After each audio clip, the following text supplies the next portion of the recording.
Hey, thanks for checking out the beginner sample guitar lesson here for the rock player on guitarblackbelt.com. I'm Greg Wood, and I'm happy to have you here. We're going to be doing AC/DC's You Shook Me All Night Long. Primarily, it uses the chords G, C, and D, so this video assumes that you know those chords.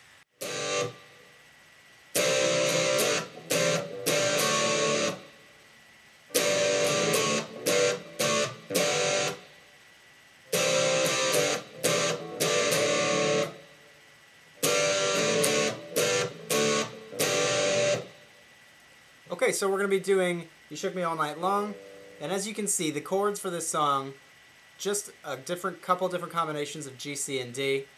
Let's cover the first one, and we're going to do this slow. First of all, there are a couple different shapes of G that it helps to know to do this song, although you do not need to.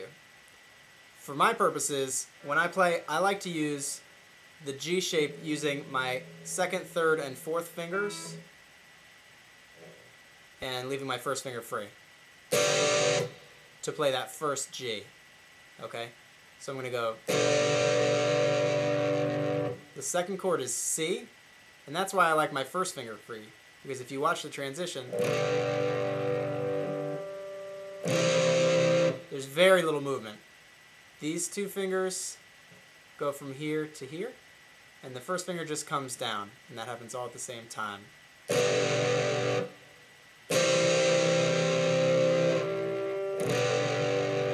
And then to go back, I just move these back over, lift my first finger up, and now my pinky needs to come down. Okay? So it's going to go back and forth between those. So G, C, G, C. Good.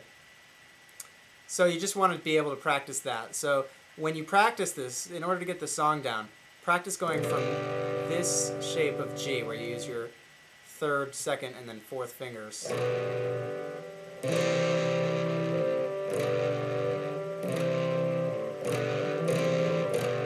So practice those two chords together until it's no problem for you. And just a note about the C, as long as we're going to be increasing the speed that we're switching between them, when I play my C chord, in order that my sixth string doesn't ring, and that's the low E, the fat string, that chord is okay in some situations, but this isn't one of the situations where we want that fat string to ring. When I get to a higher speed, I might not want necessarily to really worry about whether I hit the sixth string with my right hand. Okay, so what I can do with my left hand is if you remember when you were first learning chords, sometimes your arches wouldn't be good enough and it would deaden a string. And sometimes your fingers would be too fat. So, you know, your fat finger would lay over on the other string and it wouldn't ring. Well, in this case, that's what we want to happen. So my third finger, I'm actually kind of putting between my fifth and sixth strings with the emphasis on the fifth string so that that one rings.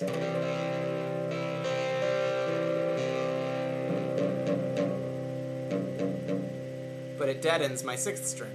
So that's what I'm going for. So here's my G, and here's my C. So when I strike it at a high speed, you never know that that the E string was ever there, the low E string. Okay, so once you've got it down, going between these two chords, it's time to add in the D. So what happens is, he goes G, and then C, G, C, G, D.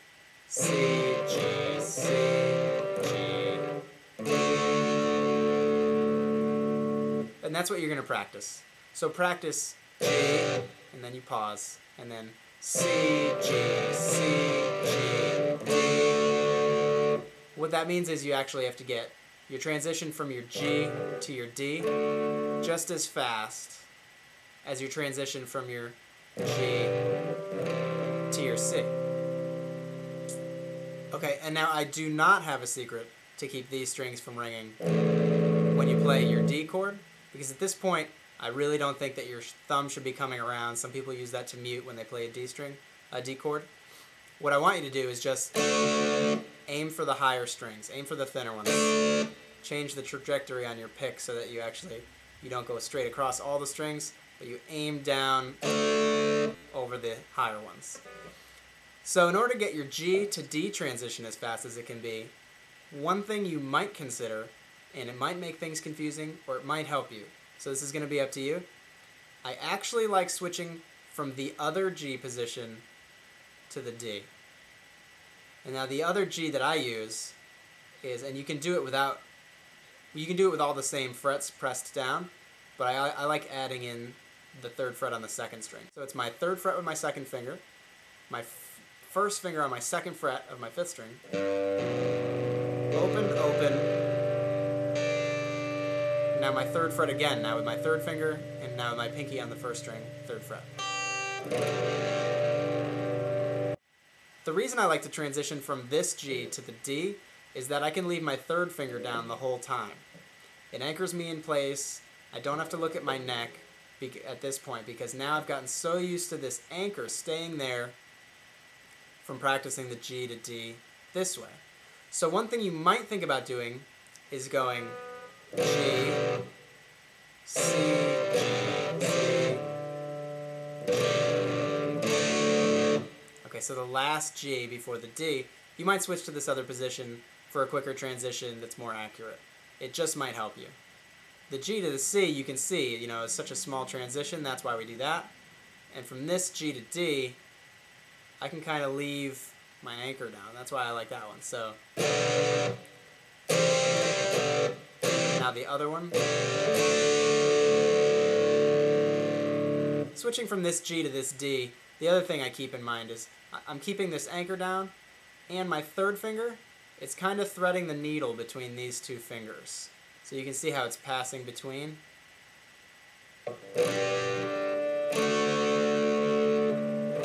If you remember those 2 things about switching from G to D in this G shape, is that this finger threads the needle, and then your pinky comes up, but your 3rd finger stays down. So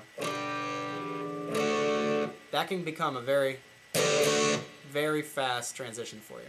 So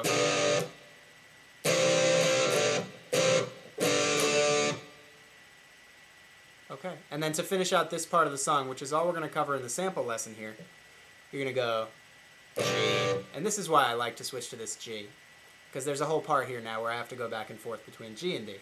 So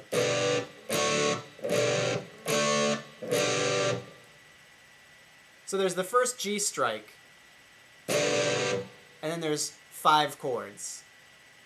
1, 2, 3, 4, 5, and then 5 more chords. 1, 2, 3, 4, 5. So it's just going to be groups of 5. After this first one, it's all groups of 5. 1, 2, 3, 4. Okay, so that's the verse of You Shook Me All Night Long by AC/DC. It's nice and simple, and it's a really great way to get your transitions down, because there's nothing more motivating than playing a song that you're familiar with, especially a pretty cool song.